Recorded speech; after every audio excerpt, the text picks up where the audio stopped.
Hello friends, good evening everybody. This is Rahul sir. Welcome to Vedanta Gurukul Rahul sir's classes. नमस्कार आप सभी को, जय श्री राम। आज की इस क्लास में मैं कुछ इम्पॉर्टेंट क्वेश्चंस लेकर के आया हूँ मैथमेटिक्स के, क्वांटिटेटिव एप्टीट्यूड के, और ये उन स्टूडेंट्स के लिए हैं जो स्टूडेंट्स एसएससी, सीपीओज़ या फिर कोई हमारा पुलिस एग्ज़ाम है या स्टेट लेवल का कोई एग्ज़ाम है उसकी प्रिपरेशन कर रहे हैं, तो उनके लिए क्वेश्चंस काफ़ी महत्वपूर्ण हैं। रेलवे के जो स्टूडेंट्स हैं जो रेलवे की प्रिपरेशन कर रहे हैं उनके लिए भी काफ़ी इंपॉर्टेंट क्वेश्चंस हैं। तो एक तरीके से आज का जो ये हमारा सेशन है ये प्रैक्टिस से थोड़ा सा इंप्रूवमेंट आपको करना है, सुधार करना है। सुधार ये करना है, ये कहीं ना कहीं टाइपिंग की मिस्टेक है, तो आप स्क्वायर रूट को जो है वो थोड़ा सा नीचे खिसका लें। ये स्क्वायर रूट इस होल पर है, होल पार्ट पर है, पूरे पर ये स्क्वायर रूट लगा हुआ है। सॉल्व करते हैं। देखिए सिंप्लीफिकेशन है, डेसिमल है, थोड़ा सा इसमें डेसिमल का खेल होता है। उसके लिए क्या देखें, यहाँ पर देखें ऊपर कितनी डिजिट्स हैं डेसिमल के बाद में और नीचे कितनी है टोटल। तो ऊपर डिजिट्स हैं दशमलव के बाद, यहाँ पर 1 डिजिट है और यहाँ पे 3 डिजिट है, यानी जो टोटल डिजिट डेसिमल के बाद में ऊपर है वो कितनी है, 4 हैं। और नीचे कितनी है, देखिए 4 डिजिट यहाँ पर है, 2 यहाँ पर, नीचे 6 डिजिट है। इसका मतलब 2 डिजिट का डिफरेंस है। ऊपर यानी न्यूमरेटर में यानी अंश में 2 डिजिट क्या है, कम है। तो इन डिजिट्स को हम बैलेंस कर लें। इन डिजिट्स को बैलेंस करने के लिए हमें क्या करना है, 2 जीरो बढ़ाने हैं। 2 जीरो बढ़ाने का मतलब है ऊपर हमने 100 से क्या कर दिया, मल्टीप्लाई कर दिया। यानी अब जो हमारा ये क्वेश्चन जो बन गया है वो क्या बन गया है, देखिए 100 जब लगा देंगे तो 100 लगाने से क्या हो जाएगा कि ये डेसिमल जो है हमारा न्यूट्रल हो जाएगा। डेसिमल हो गया न्यूट्रल, यानी अब जो क्वेश्चन हमारा बना वो ये बन गया 95 मल्टीप्लाइड बाई 85 मल्टीप्लाइड बाई क्या 100 डिवाइडेड बाई 17 मल्टीप्लाइड बाई कितना 19। ये हमारा क्वेश्चन बन जाएगा। तो हमने जो ये डेसिमल के बाद की डिजिट्स हैं इनको बैलेंस क्यों किया है, इनको बैलेंस मैंने इसीलिए किया है ताकि हमारा क्वेश्चन जो है वो हमारे लिए आसान हो जाए, क्योंकि डेसिमल की वजह से इसमें थोड़ा सा कहीं ना कहीं आपको ये लगेगा कि ये कॉम्प्लिकेटेड है। अब चलिए इसको हम सॉल्व करते हैं। अब देखिए बहुत ही आसान काम है, 17 से इसको डिवाइड कर दीजिए। कलर इसका चेंज कर लेते हैं तो साफ दिखेगा। 17 एकन 17 और 17 पच्चे कितना होता है, 85। 19 से ये 95 डिवाइड हो रहा है, 19 एकन 19 और 19 पच्चे 95। तो इस तरीके से ये हमारा सॉल्व होकर के आ गया है। 55 25, 25 और 100 का गुणा कितना हुआ भाई, 2500 हुआ। अब इस 2500 का स्क्वायर रूट, 2500 का स्क्वायर रूट कितना होता है, 50 होता है। तो इस तरीके से हमारा यहाँ पर कौन सा ऑप्शन सही जा रहा है, पहला ऑप्शन सही जा रहा है। तो देखा आपने कितने आसानी से आपने इसको जो है वो सॉल्व कर लिया। अब चलिए बढ़ते हैं हम अपने क्वेश्चन नंबर 2 की तरफ। क्वेश्चन नंबर 2 देखते हैं। क्वेश्चन नंबर 2 में क्या लिखा हुआ है, 2 नलियाँ ए तथा बी एक टंकी को क्रमशः 6 घंटे और 4 घंटों में भर सकती हैं यदि उन्हें हर घंटे के बाद बारी बारी से खोला जाए और नली ए को पहले खोला जाए तो टंकी भरने में कितना समय लगेगा। क्वेश्चन को बहुत आसानी से आप समझिएगा किस तरीके से। देखिए इसमें एक जो है वो ए नली है और ये नली भरती है 6 घंटे में। कितने घंटे में, 6 घंटे में। और दूसरी नली जो है यहाँ पर बी है, ये भरती है किसी टंकी को कितने घंटे में, 4 घंटे में भरती है। क्वेश्चन हमसे पूछा गया है कि अगर इन्हें हर घंटे के बाद बारी बारी खोला जाए और नली ए जो है ये पहले खोली जाए तो टंकी को भरने में कितना समय लगेगा।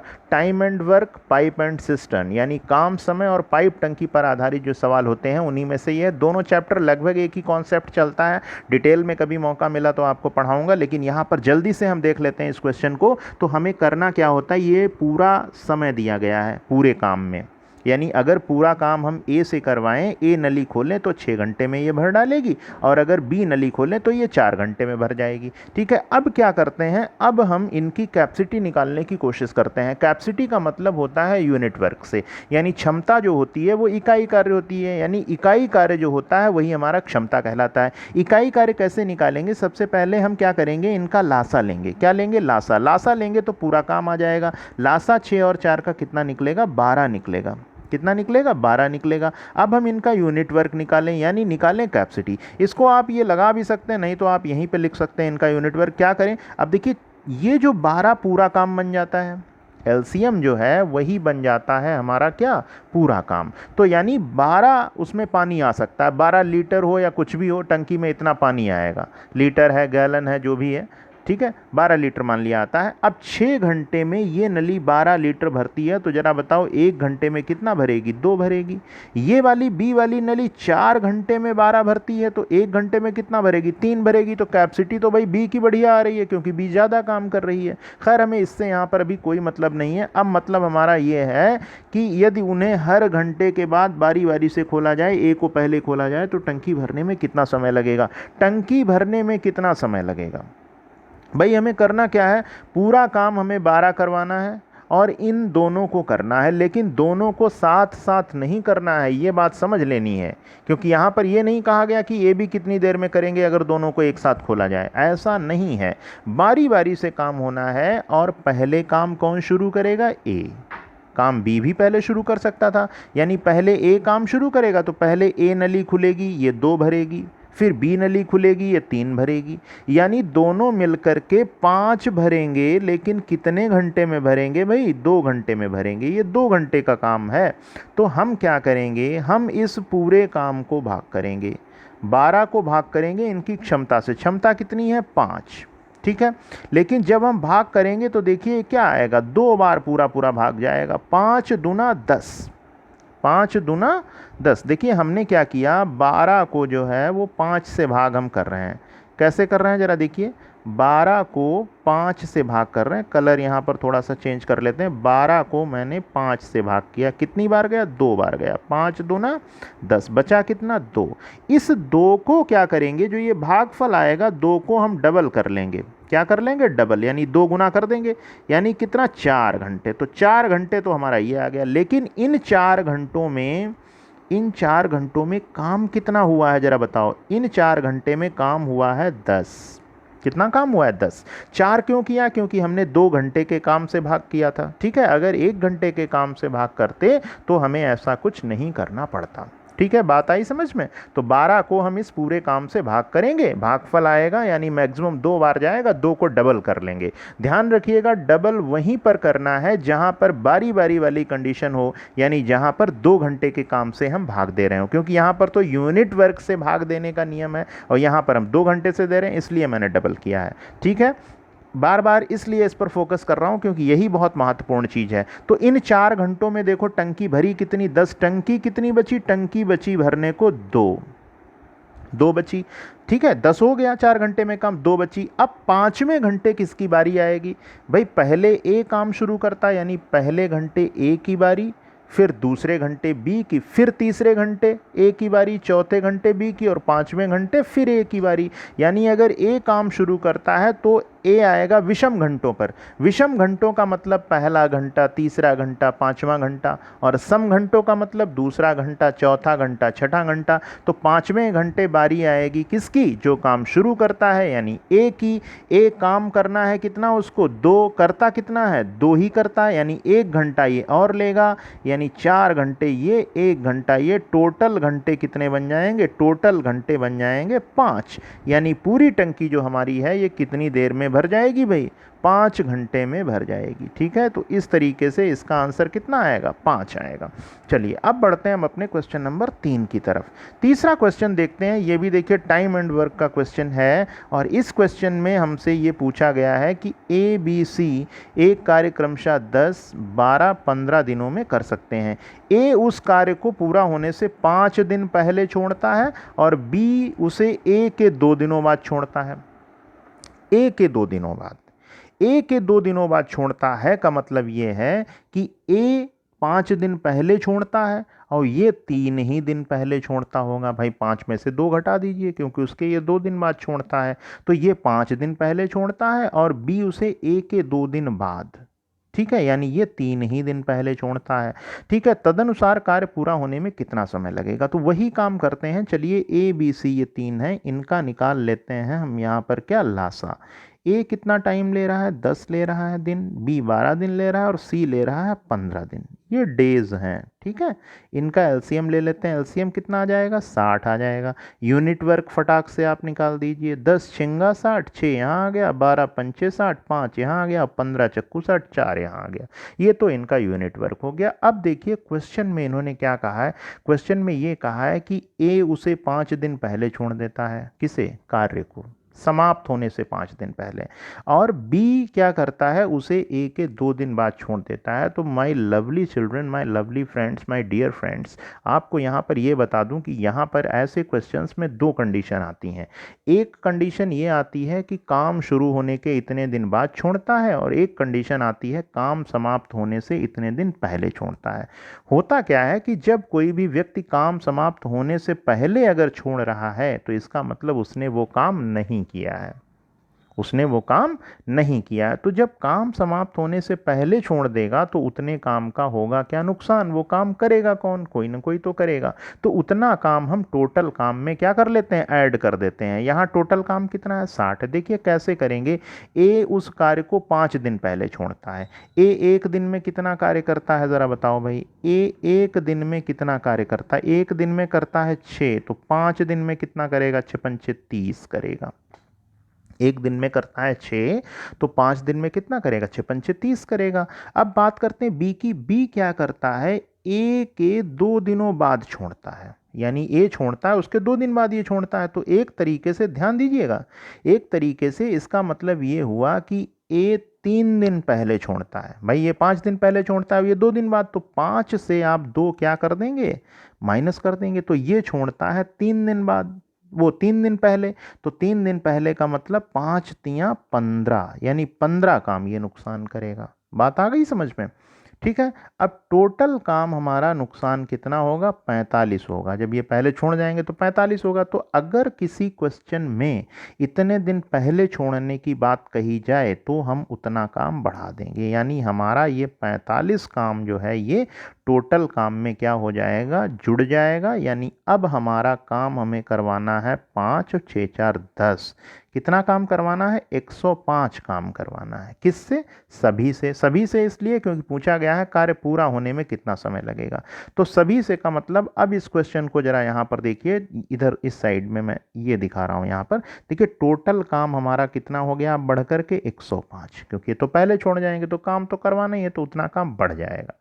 ये काम ऐड तभी होगा जब कोई व्यक्ति काम समाप्त होने से पहले काम छोड़ेगा, और अगर काम शुरू होने के बाद छोड़ता है तो वो काम घटता है। तो ये काम क्या होगा, जुड़ेगा। क्यों, क्योंकि कार्य समाप्त होने से पहले छोड़ रहा है। तो 105 काम हो गया। अब 105 काम हमें इन तीनों से करवा देना है। तीनों कौन कौन, 6 और 5 11 और 4 कितना, 15। 15 से भाग कर देना है। तीनों का काम कितना है, 6 5 11 4 15, यानी तीनों की क्षमता 15 है। तो 15 से जब इसको हम भाग करेंगे तो 15 सत्ती आएगा 105। कितने दिन पूरा काम होगा, 7 दिन में ये हमारा पूरा काम होगा। ऑप्शन नंबर हमारा यहाँ पर कौन सा सही है, ऑप्शन नंबर डी सही है। थोड़ा सा मैं इसको डिफरेंट कलर से आपको दिखाना चाहूँगा। ये देखिए मैं डिफरेंट कलर से दिखाई दे रहा हूँ। ये 7 दिन में जो है हमारा कार्य पूरा हो जाएगा। बात आ गई समझ में, ठीक है। तो इसका जो मेन जो हमारा कॉन्सेप्ट था वो यही था कि काम शुरू होने के अगर कुछ दिन बाद कोई व्यक्ति छोड़ता है तो क्या करेंगे, और अगर काम समाप्त होने से पहले कोई व्यक्ति छोड़ता है तो क्या करेंगे। तो फिलहाल यहाँ पे हमारा आंसर जो है वो 7 दिन आएगा।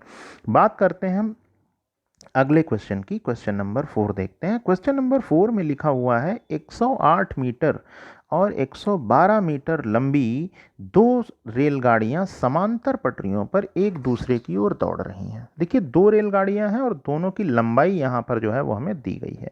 उनमें एक की गति 45 है और दूसरे की गति 54 है। तदनुसार उन्हें एक दूसरे को कितना समय लगेगा पार करने में। अब देखो भाई, समय पूछ रहा है तो समय बराबर फॉर्मूला होता है दूरी बटा क्या, चाल। और दूरी का मतलब यहाँ 2 रेलगाड़ियां हैं और उन्हें एक दूसरे को पार करना है, और दोनों ये कैसी वस्तुएं हैं, ये क्षैतिज वस्तुएं हैं। तो जब क्षैतिज वस्तुएं एक दूसरे को पार करती हैं तो उनकी लंबाई क्या होती है, लंबाई जाती है जुड़, यानी लंबाई यहाँ पर हो जाएगी 108 प्लस 112। अब ये लंबाई किस में है, मीटर में है, और नीचे चाल जो है ये क्या है, किलोमीटर प्रति घंटे में। अब चाल में देते हैं, जब 2 चालें दी होती हैं तो ऐसे केस में हम आपेक्षिक चाल लिखते हैं, और आपेक्षिक चाल निकालनी पड़ती है। जब 2 रेलगाड़ियों की चाल दी हो तो आपेक्षिक चाल हम कैसे निकालते हैं, अगर रेलगाड़ियां समान दिशा में दौड़ रही हैं तो दोनों की चालों का अंतर आपेक्षिक चाल के बराबर होता है, और रेलगाड़ियां अगर विपरीत दिशा में है ना, एक दूसरे की ओर अगर दौड़ रही हैं तो क्या होता है, अपेक्षित चाल निकालने के लिए चालों को जोड़ देते हैं। तो यहाँ पर क्या है, एक दूसरे की ओर दौड़ रही है, यानी विपरीत दिशा में है। पहली दूसरे की तरफ जा रही है और दूसरी पहले की तरफ जा रही, तो यहाँ पे चालें क्या हो जाएंगी, जुड़ जाएंगी, यानी 45 + 54 हो जाएगा। लेकिन ये किलोमीटर प्रति घंटा में दिया गया है और ऊपर मीटर में है, तो इसको नीचे वाले को भी मीटर प्रति सेकंड में हमें बदल लेना है। अब किलोमीटर प्रति घंटा को मीटर प्रति सेकंड में बदलने के लिए गुणा करते हैं 5/18 से। ये आपको पता होना चाहिए, ठीक है। कितने से गुणा करते हैं, 5/18 से। इकाई एक होनी चाहिए, आंसर सेकंड में आ रहा है, तो ऊपर मीटर है ही है, इसका मतलब चाल हमें मीटर प्रति सेकंड में लिखनी पड़ेगी। चलिए अब बात करते हैं, अब हम इनको जोड़ देते हैं, 108 और 112, भाई कितना हुआ, 220 हो गया ये, ठीक है। नीचे देखिए 45 और 54 कितना होगा, 50, 40, 90 और 99, 99 × 5/18, बटे का 18 जो है ये पहुंच जाएगा ऊपर, ठीक है। डिवाइड कर लीजिए, 11 9 99, 11 दूना 22 और 0 ये 9 1 9 दूना 18, ठीक है। और 5 1 5 चक्कू 20, 4 दूना कितना आया भाई, 8 आया। कितने सेकंड आंसर आ गया, 8 सेकंड जो है वो इसका आंसर होगा। तो ऑप्शन नंबर हमारा कौन सा सही है, सी ऑप्शन जो है वो एकदम राइट ऑप्शन है। बात आ गई समझ में, ठीक है। चलिए अब हम बढ़ते हैं अपने क्वेश्चन नंबर 5 की तरफ। 5 नंबर क्वेश्चन जरा देखते हैं। देखिए क्या क्वेश्चन है, क्वेश्चन में लिखा हुआ है एक मशीन का अंकित मूल्य 6800 रुपये है। अंकित मूल्य कितना है, 6800 रुपये है, उस पर 10% की छूट उपलब्ध है। उसका दुकानदार मौसम न रहने पर खरीदार को अतिरिक्त छूट देता है और उसे 5202 रुपये में बेच देता है। चीज़ 6800 की है, 10% डिस्काउंट पर वो उपलब्ध है, ठीक है। लेकिन क्या होता है कि कई बार कुछ चीज़ों का सीज़न ऑफ होता है, तो सीज़न ऑफ होने की वजह से दुकानदार उस पर अतिरिक्त छूट दे देता है। तो अतिरिक्त छूट देने के बाद ये कितने में बिक रही है, 5202 में। तो हमें पता क्या करना है कि वही अतिरिक्त छूट यानी वो जो मौसमी छूट है वो कितनी है, ये पता करना है। तो चलिए देखते हैं इसको, बिल्कुल सिंपल वे में देखते हैं। 6800 रुपये जो है ये क्या है, ये MRP है, ये MRP है, ठीक है। इस पर कितना डिस्काउंट अवेलेबल है जरा ये देखिएगा। इस पर डिस्काउंट जो अवेलेबल है दैट डिस्काउंट इज 10%, ये हो गया हमारा 10%। 10% कितना इसका निकलेगा, 680। 680 भाई जरा जो है वो डिस्काउंट अवेलेबल करवा दीजिए, तो 680 डिस्काउंट हो जाएगा, तो कितना यहाँ पर बचेगा, 6800 से 680 जो है वो माइनस कर दीजिए, आएगा कितना, 6120 रुपये, यानी वो चीज़ 6120 रुपये में उपलब्ध है। अब होता क्या है, चूँकि सीज़न क्या है, सीज़न है ऑफ। सीज़न ऑफ होने की वजह से जो दुकानदार है वो 6120 पर कुछ छूट और देता है, और कितने में बेच देता है उसी चीज़ को, मशीन को कितने में बेचता है, 5202 में। यानी 6120 वाली चीज़ जो है ये कितने में बेचनी है, 5202 में। तो 5202 में बेचने के लिए उसको क्या करना होगा, उसको कुछ यहाँ पर हम जो है वो डिस्काउंट और देना पड़ेगा। तो यही जो और डिस्काउंट है, यही जो मौसमी डिस्काउंट है, यही जो सीजनल डिस्काउंट है, इसी का हमें पता लगाना है। तो 6120 वाली चीज़ को बेचना है हमें कितने में, 5202 में। तो ज़रा बताइए कितना कम करना पड़ेगा, 6120 से 5202 माइनस करेंगे आप, 10 से 2 गया 8, ये आ गया, बचा यहाँ पर 1, और 61 से 52 गया 9, यानी हमें 918 रुपये की छूट यहाँ पर और देनी है। तो 918 की छूट कितने पर दी जाएगी भाई, 6120 में, भाई इस पर देनी है, चूंकि वो अतिरिक्त छूट दे रहा है, तो 6120 पर छूट देंगे, और प्रतिशत में बदलने के लिए हम 100 से गुणा करा देंगे, यही हमारा निकल आएगा क्या, परसेंटेज डिस्काउंट, ठीक है। परसेंट डिस्काउंट निकल आएगा। इसको ज़रा सॉल्व कर लेते हैं, देखिए किससे डिवाइड हो रहा है, 17 से डिवाइड हो जाएगा। 17 से डिवाइड करके देखते हैं, 17 तियाँ 51, और बचा कितना है यहाँ पर, 10, 102 हुआ, 17 छंगा 102, 0 ये यहाँ पर देखिए, 17 पचे 85, बचा कितना 6, 17 चक्कू 68। अब देखिए किससे, 18 से, 18 दूना 36, 0 ये, 18 तियाँ 54, और 20 पंचे 100, 5 ये आ गया और 3 ये आ गया, इनका गुणा, 5 तियाँ कितना हो गया, 15, यानी डिस्काउंट हमारा कितना निकल करके आया, कितना डिस्काउंट आ गया, 5 तियाँ 15% का डिस्काउंट आया। यानी ये जो सीजनल जो डिस्काउंट है वो कितना होगा, 15% होगा। यानी हमारा ऑप्शन नंबर कौन सा सही है, ऑप्शन नंबर सी सही है। तो इस तरीके से ये रहा आपका क्वेश्चन नंबर 5। अब देखते हैं हम क्वेश्चन नंबर 6। सिक्स क्वेश्चन देखिए क्या, सिक्स क्वेश्चन में लिखा है ए ने एक भोजन मेज, ए ने एक भोजन मेज यानी डाइनिंग टेबल जिसका अंकित मूल्य 3000 था, क्रमशः 10% और 15% की क्रमिक छूटों पर खरीदा। उसने उसके परिवहन पर 105 रुपये खर्च कर दिए, यानी 105 रुपये जो है उसको लाने में खर्च किए। इसके बाद उसने कितने की वही मेज बेच दी, वही डाइनिंग टेबल बेच दी, 3200 की। उसका लाभ प्रतिशत पता करना है। Very easy and simple question. करना क्या है, अंकित मूल्य कितना है, 3000 है, ठीक है। तो इसको थोड़ा सा मैं ऊपर खिसका लेता हूँ ताकि नीचे जो है वो स्पेस बन जाएगा। ये ऊपर खिसका लिया। ध्यान रखिएगा ये 3000 जो है वो MRP है। MRP यहाँ पे नोट कर लेते हैं। MRP कितना है, 3000 है, ठीक है। ये हो गया MRP। किसका MRP है, ये डाइनिंग टेबल का MRP है, DT का MRP है, ठीक है। सबसे पहले कितना डिस्काउंट यहाँ पे दिया जा रहा है, सबसे पहला डिस्काउंट जो है वो 10% का है। 10% का डिस्काउंट देने का मतलब है हम कितने रुपए का डिस्काउंट दे रहे हैं, 300 का। जब 300 का डिस्काउंट दे देंगे तो हमारी यही चीज़ कितने की बिकेगी, यही चीज़ बिकेगी हमारी 2700 की। कितने की बिकेगी, 2700 की। तो 3000 की चीज़ बिक गई 2700 में। फिर क्या है, फिर 15% का डिस्काउंट जो है वो और है। अब ज़रा 15% का डिस्काउंट निकालो। देखो बहुत आसानी से निकाल सकते हो। परसेंटेज निकालने के लिए 15/100 करेंगे, 20 गायब हो जाएंगे। 2700 के 20, 100 के 20 से गायब हो जाएंगे। 15% निकालिए, यानी 2700 का 15% निकालना है तो 15 और 27 की गुणा करा देनी है, क्योंकि 20 तो हट ही जाएंगे। 15 सत्ते 105 का 5, हासिल लगा 10, 15 दूना 30 और 10 कितना हुआ, 40। 405 का डिस्काउंट और देना है तो 405 का भाई डिस्काउंट दे दीजिए। तो कितना हुआ, 10 में से 5 गया 5, 10 में से 5 गया 5, बचा कितना यहाँ पर 9, यहाँ बचा कितना आपका 10 में से 5 गया 5 और 9, 7 से 4 गया 3 और 2 ये 2300 कितना आया, सॉरी 1 मिनट, 10 में से 5 गया 5 और 9 आया यहाँ पर, और यहाँ बचा 6, 6 से 4 गया 2, ठीक है, और 2 ये कितना आ गया 2295। अब 2295 ये आ गया, लेकिन 105 रुपये किस पर खर्च हुए, परिवहन पर। 105 रुपये किस पर खर्च हुए, परिवहन पर। तो इसमें 105 जो है वो हम और प्लस कर दें, यानी उसे चीज़ कितने की पड़ गई, तो ये मिला दीजिए 22 और 1 23 और 2400। उसे चीज़ कितने की पड़ गई, 2400 की। अब यहाँ देखो कि उसने वही चीज़ कितने में बेच दी, 3200 में। 2400 की चीज़ बेची जा रही है कितने में, 3200 में। तो प्रॉफिट हो रहा है।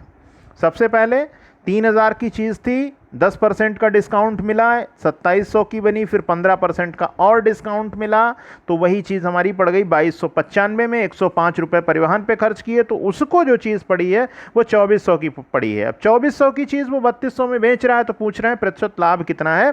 तो इसका हम प्रतिशत लाभ जो है वो निकाल देते हैं यहाँ पर। देखिए इसका प्रतिशत लाभ क्या होगा, तो 2400 की चीज़ 3200 में बेचेंगे, 800 का फ़ायदा होगा। 800 का फ़ायदा कितने पर होगा, 2400 पर। तो भिन्न कितनी बन गई ज़रा बताओ, 8 एकन 8 और 8 तियाँ 24, भिन्न बन गई 1/3। 1/3 का मतलब क्या होता है, 1/3 का मतलब होता है 33 सही 1/3%। यानी ऑप्शन नंबर कौन सा सही है, सी ऑप्शन जो है ये एकदम राइट ऑप्शन है। कौन सा ऑप्शन सही है, सी ऑप्शन सही है। चलिए अब हम बढ़ते हैं क्वेश्चन नंबर 6 की तरफ। अगला क्वेश्चन देखते हैं, क्वेश्चन नंबर 6 क्या, बल्कि ये sorry 7 number question, 7 number question number 7 की तरफ बढ़ते हैं। देखते हैं, बहुत ही इजी क्वेश्चन है। स्क्वायर रूट में ये नंबर्स कुछ रखे हुए हैं, तो देखते हैं इनको एक एक करके। सबसे पहले ये लिखा हुआ है 169, 169 स्क्वायर रूट में है, तो 169 का जरा वर्गमूल देखिए कितना होगा, 13 होगा। कितना होगा 169 का स्क्वायर रूट, 13 होगा। 13 68 में जुड़ जाएगा, 13 इसका होगा, 13 68 में जुड़ जाएगा, कितना बनेगा 81। 81 का वर्गमूल कितना होगा, 9। क्या होगा 9। फिर ये जो 9 आएगा वो किस में जुड़ जाएगा, 216 में। तो 216 और 9 कितना हो जाएगा, 225। 225 का वर्गमूल आएगा कितना, 15। ठीक है, 225 का वर्गमूल कितना आएगा, 15। तो 129 और 15 जुड़ जाएगा। लास्ट में क्या जुड़ जाएगा, 129 और 15, ये कितना बन जाएगा, ये बन जाएगा 144, और 144 का जरा वर्गमूल बताओ कितना होता है, 12 होता है। तो इस हिसाब से कौन सा ऑप्शन सही है, डी ऑप्शन जो है दैट इज एब्सोल्युटली राइट। समझ लिया, एक बार और इसको देख लीजिए। देखना इसमें ये सिर्फ इतना है कि 169 का वर्गमूल कितना हुआ, 13, 13 68 जुड़ेगा बन जाएगा 81, 81 का वर्गमूल होता है 9, 9 216 जुड़ेगा बन जाएगा 225, 225 का वर्गमूल होता है 15, 15 और फिर 129 जुड़ेगा बन जाएगा 144, और 144 का जो वर्गमूल होता है वो होता है 12। तो इस हिसाब से ऑप्शन नंबर कौन सा सही है, डी सही है। अब बढ़ते हैं हम अपने क्वेश्चन नंबर 8 की तरफ। क्वेश्चन नंबर 8 देखिए, 8 में क्या कहा इन्होंने, 11 परिणामों का औसत 60 है, पहले 6 का 59 है और अंतिम 6 का 62 है, छठे परिणाम का अंक बताना है। भाई 11 परिणामों का औसत 60 है, तो 11 का औसत जब 60 है तो 11 का टोटल जरा बताओ कितना हुआ, 11 गुणा 60। 11 परिणामों का औसत 60 है तो टोटल निकालना है, टोटल का मतलब औसत गुणे पदों की संख्या, यानी 660। ठीक है, पहले 6 का कितना है, तो पहले 6 का कुल निकाल लो। पहले 6 का कुल कितना है, 6 गुणा 59, 6 नेम 54 का 4, आंसी लगा 5, और 6 पंचे 30, 5 35। फिर क्या निकाल लीजिए, फिर निकाल लीजिए अंतिम 6 का। अंतिम 6 का कुल कितना होगा, अंतिम 6 का कुल होगा 6 गुणे 52, 6 दूना 52 नहीं है 62 है, 6 गुणा 62, 6 दूना 12 का 2, आंसी लगा 1, 6 रंग 36, 1 37। टोटल कितना हुआ, 4 2 6, 7 5 12 का 2, ऐसे लगा 1, 3 1 4 3 7, 726 हुआ। पहले 6 का कुल 354, अंतिम 6 का कुल 372। अब 6 और 6 ये कितने हो गए, 12, जबकि परिणाम कितने थे, 11। तो एक एक्स्ट्रा कहाँ से आ गया, इसका मतलब एक इसमें 2 बार जुड़ गया, कौन वाला, वही छठा वाला। तो हमें छठा परिणाम निकालना है, तो जरा यहाँ पर देख लीजिए, छठा परिणाम बराबर, छठा बराबर आ जाएगा, हम इस 726 से 660 को क्या कर दें, घटा दें। जरा बताइए घटाने के बाद में ये कितना आएगा, ये आएगा 6, और 10 2 12 से 6 गया 6, कितना आया 66, यानी 66 अंक जो है ये छठे परिणाम का होगा। ठीक है, वैल्यू होगी, तो इसमें 66 अंक आ गया, यानी ऑप्शन नंबर हमारा कौन सा सही है, दूसरा ऑप्शन जो है वो एकदम से सही है। बात आ गई समझ में। तो अभी आपने ये देखा क्वेश्चन नंबर 8। अब इसका एक मैं सेकेंडरी मेथड आपको बताने वाला हूँ, एक दूसरा मेथड भी है, और देखिए इससे बहुत आसानी से हमारा ये क्वेश्चन जो है वो सॉल्व होने वाला है। अभी आपने देखा मेथड ये भी अच्छा था, कोई दिक्कत नहीं है, टाइम टेकिंग ये भी नहीं है ज़्यादा, लेकिन अगला जो मेथड मैं आपसे शेयर करने जा रहा हूँ वो और भी आपके टाइम को बचा देगा। कैसे, जैसे देखिए 11 परिणामों का औसत हमारा कितना है, 60 अंक है, राइट। पहले 6 का औसत 59 दिया गया है और अंतिम 6 का दिया गया है 62, और हमें छठे परिणाम का अंक बताना है। ठीक है, तो अभी हमने क्या किया, 11 का कुल निकाला, पहले 6 का कुल निकाला, अंतिम 6 का कुल निकाला। तो पहले 6 और अंतिम 6 का जो कुल आया उनको मैंने क्या किया, ऐड किया, और उसमें से 11 परिणामों वाला कुल मैंने माइनस कर दिया। तो जो कॉमन हमारा था, जो छठा रिजल्ट था, वो निकल करके आ गया था। लेकिन यहाँ हम क्या करेंगे, यहाँ हम इसको और शॉर्ट में ले जाएंगे इस क्वेश्चन को। जैसे मैं आपको दिखाऊं कि पहले 6 परिणाम का औसत 59 आया, यानी पहले 6 परिणाम का जो औसत है उसमें एक की कमी देखने को मिल रही है, क्योंकि जो हमारा स्टैंडर्ड है, जो मानक औसत है वो कितना है, 60 है। परिणाम तो 11 ही हैं, तो हमें एक की कमी दिख रही है। तो टोटल परिणाम कितने यहाँ, पहले 6, पहले 6 पर कमी कितनी आएगी, 6। तो मैंने इसको देखिए -6 लिख लिया। ठीक है, पहले 6 में कुल कमी कितनी आएगी, 6, तो मैंने कमी को दर्शाने के लिए -6 लिख लिया है। अंतिम 6 परिणामों का औसत 62 है। अभी देखिए यहाँ पर जो हमारी स्टैंडर्ड वैल्यू जो 60 है उससे 2 बढ़ा हुआ रिजल्ट आ रहा है। इसका मतलब अंतिम 6 में कुल कितनी वृद्धि हो जाएगी, 6 दूना 12 औसत 62 आया ना, 2 बढ़ा हुआ निकला, तो अंतिम 6 परिणामों पर कुल वृद्धि कितनी हो गई, 12। अब चूंकि ये वृद्धि है इसलिए क्या लिखेंगे, प्लस लिखेंगे। अब टोटल देखिए 6 पहले कमी हुई, अभी 12 की वृद्धि हुई, तो टोटल में क्या हुआ, 12 में से 6 गया 6, यानी टोटल में हमारी 6 की वृद्धि हो रही है। इसका सीधा मतलब है कि अगर 11 परिणामों का औसत हमारा 60 था, तो जो छठा परिणाम होगा उसमें ये 6 क्या होगा, जुड़ जाएगा, यानी 60 + 6 बराबर हो जाएगा हमारा कितना, 66। यानी जो दूसरा परिणाम है, दूसरा जो ऑप्शन है, ये आएगी वैल्यू अब छठे परिणाम की। ठीक है, तो इसमें 66 अंक हमारा आ जाएगा। अगला क्वेश्चन देखते हैं, क्वेश्चन नंबर है हमारा कौन 9 क्वेश्चन को देखते हैं। देखिए 9 में कहा गया है एक क्रिकेट खिलाड़ी की 30 पारियों का बैटिंग औसत जो है वो 40 रन है। कितना है? 30 पारियों का 40 रन है। उसका उच्चतम स्कोर न्यूनतम स्कोर से 100 रन अधिक है। उच्चतम स्कोर इसका मतलब जो हाईएस्ट है वो किससे? लोवेस्ट से। कितना अधिक है? 100 रन अधिक है। यानी हाईएस्ट और लोवेस्ट का जो डिफरेंस है वो कितने रन का है? 100 रन का है। अब कह रहे हैं अगर इन 2 पारियों को शामिल न किया जाए तो शेष 28 पारियों का औसत 38 है। यानी अगर हम हाईएस्ट और लोवेस्ट वाली जो इनिंग है अगर इसको हम इसमें शामिल न करें तो औसत 38 रह जाएगा। यानी औसत में कमी कितनी आ जाएगी? अब देखिए हम क्या करें, हम यहाँ पे हाईएस्ट प्लस लोवेस्ट निकाल लें कि जो हाईएस्ट और लोवेस्ट स्कोर है उसका टोटल कितना होगा। तो देखिए टोटल हम कैसे निकालते हैं, शॉर्टकट में निकालेंगे। 2 पारियों को जब शामिल नहीं करते हैं तो 28 पारियों का औसत कितना है? 38 है। यानी औसत में कितने की कमी आ रही है? 2 की कमी आ रही है। क्यों? क्योंकि औसत होना चाहिए 40, कमी आई 2 की। तो टोटल कमी कितनी हुई? 28 पारियों के औसत में आई ना 2 की कमी, तो टोटल कमी कितनी हो गई? 28 दूना कितना हुआ? 56। ये कमी आई। और जो औसत था 40 था, तो जो 2 पारी हम शामिल नहीं कर रहे हैं तो उनका 80 स्कोर तो ऑलरेडी हो गई होगा। 56 की कमी आई, इसका मतलब उनको शामिल नहीं किया तो इतने की और इसमें जो है कमी आ गई। तो क्या हुआ? 6 और 8 5 13, यानी टोटल यहाँ पर कितना आ गया? 136 आ गया। बात आई समझ में? ठीक है, 136 आया। अब इन दोनों को हम सॉल्व कर लेते हैं। हमें क्या चाहिए? हमें खिलाड़ी का न्यूनतम स्कोर चाहिए, यानी हमें पता करना है लोवेस्ट कितना है। बात आई समझ में? हमें लोवेस्ट पता करना है। अब यहाँ पर भी मैं एक आपको शॉर्टकट ये बताने वाला हूँ कि अगर कोई भी इक्वेशन हमारी a प्लस बी फॉर्म में और a माइनस बी फॉर्म में है, कोई भी लिनियर पेयर ऑफ इक्वेशंस अगर हमारा a प्लस बी और a माइनस बी फॉर्म में है, जैसे एक बार प्लस हो रहा है h प्लस एल और एक बार माइनस हो रहा है h माइनस एल, अगर इस फॉर्म में अगर है तो उसमें हाईएस्ट की अगर आपको वैल्यू निकालनी है तो दोनों को जोड़ करके आधा कर देते हैं। अगर हाईएस्ट की वैल्यू निकालनी है तो जोड़ के आधा कर देते हैं, और अगर लोवेस्ट की वैल्यू निकालनी है तो घटा करके आधा कर देते हैं। तो हमें यहाँ पे लोवेस्ट स्कोर चाहिए, यानी we have to find out the value of L. तो एल की जो वैल्यू निकालेंगे दोनों का डिफरेंस लेके कितना कर देंगे? आधा कर देंगे। 136 से 100 घटाओ भाई, कितना आएगा? 36 आएगा। अब 36 को कितने से भाग लगाना है? 2 से लगाना है। आंसर कितना आ जाएगा? 18 आ जाएगा। कौन सा ऑप्शन आपका सही है? पहला ऑप्शन जो है ये सही है।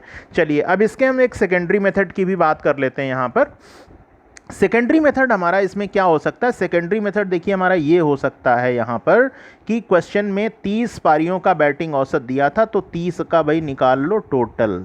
30 का टोटल कितना होगा? 1200 होगा। ये तो हो गया 30 का टोटल, ठीक है। 28 का औसत 38 है, तो जो 28 पारियां हैं उनका कर लो टोटल। 28 गुणा 38 कितना आएगा? जरा इसका गुणा करते हैं। 8 अट्ठे 64 का 4, हांसी लगा 6, 8 दूना 16 और 6 होता है 22, और 2 38 हम कितना? 76। जोड़ दो भाई, 4 8 9, कितना आया ये? हाँ यहाँ पे देखिए थोड़ा सा, 8 अट्ठे फिर से देख लेते हैं। 8 अट्ठा 64, 64 का कितना आया? 4 6 8 3 24, 24 और 6 30, यहाँ पर आना चाहिए हमारा ये 304। कितना आना चाहिए? 304। और इधर कितना आएगा? 38 दूना 76, ये आया 4 6 और 10, हाँ 1064 आएगा। कितना आएगा? 1064, ये आ गया। तो ज़रा देखिए अब जो ये 30 पारियों का औसत है उसमें से जब 28 पारियों का घटा देंगे, 30 पारियों का जो टोटल है इसमें से 28 पारियों का जब हम टोटल घटा देंगे तो कितना आ जाएगा? तो आ जाएगा हमारा हाईएस्ट प्लस लोवेस्ट। क्या आ जाएगा? Highest plus lowest. कितना आएगा? 10 में से 4 गया 6, 9 में से 6 गया 3, और 11 से 10 गया 1, यानी कितना आ गया? 136 आ गया। और फिर क्या करना है? हमारा वहाँ पर हाईएस्ट और लोवेस्ट का डिफरेंस दिया गया है कितना? 100। अब हमें लोवेस्ट निकालना है, तो अभी जैसा मैंने मेथड बताया कि लोवेस्ट निकालने के लिए दोनों के डिफरेंस का आधा कर देते हैं। तो 136 से 100 माइनस करिए, कितना आएगा? 36 आएगा, और 36 को भाग कितने से लगाना है? 2 से लगाना है। तो आंसर हमारा कितना आ जाएगा? 18 आ जाएगा। यानी कौन सा ऑप्शन सही है? पहला वाला ऑप्शन सही है। चलिए जल्दी से बढ़ते हैं हम क्वेश्चन नंबर 10 की ओर, और ये हमारा इस सेशन का लास्ट क्वेश्चन होगा। ठीक है, 10 नंबर में जल्दी से देखते हैं। लिखा हुआ है, अमर प्रति 99 रुपए की दर पर 2 घड़ियों को बेचता है। एक घड़ी पर उसे 10% का फायदा होता है, दूसरी पर 10% की हानि होती है। उसके निवल अभिलाभ या हानि का प्रतिशत बताना है। निवल अभिलाभ का मतलब यहाँ पर एक ग्रॉस जो प्रॉफिट और परसेंट की बात कर रहा है, प्रॉफिट और लॉस की बात कर रहा है। तो यहाँ पे हमें निवल अभिलाभ या हानि का प्रतिशत निकालना है। तो देखिए यहाँ पर मैं आपको रिकॉल करवा दूँ, 2 फार्मूले होते हैं। फार्मूले क्या होते हैं?